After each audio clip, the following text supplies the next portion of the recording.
ನಾವು ಕೂರ್ಗಳಿ ಗ್ರಾಮ ಪಂಚಾಯತಿ ಮಾಜಿ ಮೆಂಬರು. ಈಗ ಅಲ್ಲಿ ನಾನು ಸುವರ್ಣ ಕರ್ನಾಟಕ ಹಿತರಕ್ಷಣಾ ವೇದಿಕೆಯಲ್ಲಿ ಜಿಲ್ಲಾಧ್ಯಕ್ಷರಾಗಿದ್ದೀನಿ. ಮತ್ತು ರಾಷ್ಟ್ರೀಯ ಭ್ರಷ್ಟಾಚಾರ ನಿರ್ಮೂಲನಾ ಸಮಿತಿ ಹಾಗೂ ಕಾರ್ಯಾಚರಣೆಯಲ್ಲಿ ತಾಲೂಕು ಕಮಿಟಿಲಿದ್ದೀನಿ.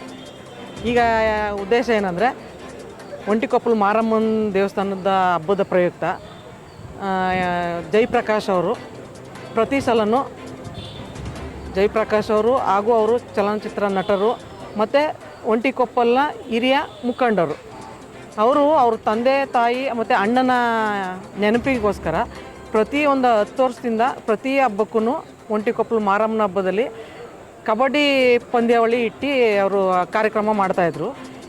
ಈಗ ಒಂದು 3 ವರ್ಷದಿಂದ ಅದೇ ಮಾರಮ್ಮನ ಹಬ್ಬದಿಂದಲೇ ಮಹಿಳೆಯರಿಗೋಸ್ಕರ ಒಂದು ಕಾರ್ಯಕ್ರಮ ಮಾಡೋದು ಅಂತೇಳಿ ರಂಗೋಲಿ ಸ್ಪರ್ಧೆನ ಕಂಪಲ್ಸರಿ ಮಾಡ್ಕೊಂಬರ್ತಾ ಇದ್ದಾರೆ ಸರ್. ಅದು ಈ ವರ್ಷ ಹೋದ ವರ್ಷದ ತನಕ ಬರೀ ಒಂಟಿಕೊಪ್ಪಲಿಗೆ ಮಾತ್ರ ಸೀಮಿತವಾಗಿ ಆ ಒಂದು ಮಹಿಳೆಯರಿಗೆ ಮಾತ್ರ ಖರೀದಿ ಮಾಡ್ತಾಯಿದ್ರು. ಈ ವರ್ಷ ಎಂಟರ್ ಮೈಸೂರಲ್ಲಿ ಎಲ್ರಿಗೂ ಪ್ರಚಾರ ಮಾಡಿ ಎಲ್ಲ ಮಹಿಳೆಯರು ಬಂದು ಈ ಕಾರ್ಯಕ್ರಮಕ್ಕೆ ಭಾಗವಹಿಸಲಿ ಅನ್ನೋದೇ ಅವ್ರ ಆಸೆ ಆಗಿರೋದ್ರಿಂದ ಭಾನುವಾರ ಬೆಳಗ್ಗೆ 9 ಗಂಟೆಗೆ ಸ್ಟಾರ್ಟ್ ಆಗುತ್ತೆ. ಎಲ್ಲರೂ ಕಂಪಲ್ಸರಿ 7:15 ಬಂದು ಮಾರಮ್ಮನ ದೇವಸ್ಥಾನದ ಹತ್ರ ಬರ್ತಾರೆ. ಬಂದು ಅದಕ್ಕೆ ಬೇಕಾಗಿರುವಂಥ ಪದಾರ್ಥನ ಅವರೇ ತಗೊಂಡು ಬಂದು ಎಲ್ಲರೂ ಭಾಗವಹಿಸಿ ಚೆನ್ನಾಗಿರುವಂಥ ರಂಗೋಲಿಗಳನ್ನು ಬುಟ್ಟಿ ಎಲ್ಲ ಚೆನ್ನಾಗಿ ಮಾಡ್ತಾರೆ.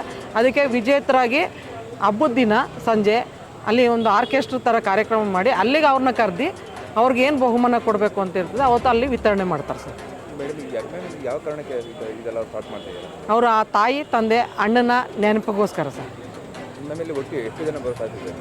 ಏನಿದ್ರೂ ಪ್ರತಿ ವರ್ಷ ಒಂದು 50 ಜನ ಬರುವಂಥ ಸಾಧ್ಯತೆ ಇತ್ತು. ಈ ಸಲ ಒಂದು ನಮ್ಮ ನಿರೀಕ್ಷೆಗೆ ಒಂದು 300 ಜನ ಬರುವಂಥ ಸಾಧ್ಯತೆ ಇದೆ ಅಂತ ಅನಿಸುತ್ತೆ. ಬರೋರಿಗೆ ಬನ್ನಿ, ಈ ಸುವರ್ಣ ಅವಕಾಶ ಎಲ್ಲ ನಮ್ಮ ಮಹಿಳೆಯರಿಗೆ ಮೈಸೂರು ಒಂದು ಈ ಭಾಗಕ್ಕೆ ಸೇರಿದಂಗೆ ಎಲ್ಲರಿಗೂ ಅವಕಾಶ ಮಾಡಿಕೊಟ್ಟಿದ್ದಾರೆ. ಆ ಅವಕಾಶಕ್ಕೆ ಬಂದು ಫೋನ್ ನಂಬರ್ ಕೊಟ್ಟಿರ್ತೀವಿ, ಅಡ್ರೆಸ್ ಇರ್ತದೆ, ಎಲ್ಲ ಅದನ್ನು ಕಾಂಟ್ಯಾಕ್ಟ್ ಮಾಡಿ ಎಲ್ಲರೂ ಬರೋವಂಥವ್ರು ಅದನ್ನು ನೋಂದಣಿ ಮಾಡ್ಕೊಂಡು ಶನಿವಾರ ಸಂಜೆ ಒಳಗೆ ಅದು ನೋಂದಣಿ ಕ್ಲೋಸ್ ಆಗಿರ್ತದೆ. ದಯಮಾಡಿ ಕೊಟ್ಟಿರೋ ನಂಬರ್ಗೆ ಬಂದು ಆ ಒಂದು ಕಾರ್ಯಕ್ರಮಕ್ಕೆ ಬಂದು ಭಾಗವಹಿಸಿ ಚೆನ್ನಾಗಿ ರಂಗೋಲೆ ಬಿಟ್ಟು ಉತ್ತೀರ್ಣರಾಗಿ ಆ ಪ್ರೈಜ್ನ ಪಡ್ಕೊಳ್ಳೋಂಥ ಕೆಲಸ ಮಾಡಲಿ ಸರ್. ನಂಬರ್ ಹೇಳಿ ಮೇಡಮ್. 8147947535 ಈ ನಂಬರ್ನ ಕಾಂಟ್ಯಾಕ್ಟ್ ಮಾಡಿ. ಶನಿವಾರ ಸಂಜೆ ಒಳಗಡೆ ಇದು ಕ್ಲೋಸ್ ಆಗುತ್ತೆ. ಅಷ್ಟರೊಳಗಡೆ ತಾವು ನೋಂದಣಿ ಮಾಡ್ಕೊಂಡು ಆ ಕಾರ್ಯಕ್ರಮ ಹೆಣ್ಮಕ್ಳಿಗೋಸ್ಕರ ಆಯೋಜನೆ ಮಾಡಿರೋದು, ದಯವಿಟ್ಟು ಅದನ್ನೆಲ್ಲನೂ ಸದುಪಯೋಗ ಪಡಿಸ್ಕೊಂಡು ಎಲ್ಲನೂ ಕಾರ್ಯಕ್ರಮನ ಯಶಸ್ವಿ ಮಾಡಬೇಕು ಅಂತೇಳಿ ನಿಮ್ಮಲ್ಲಿ ಕೇಳ್ಕೊತಾ ಇದ್ದೀನಿ.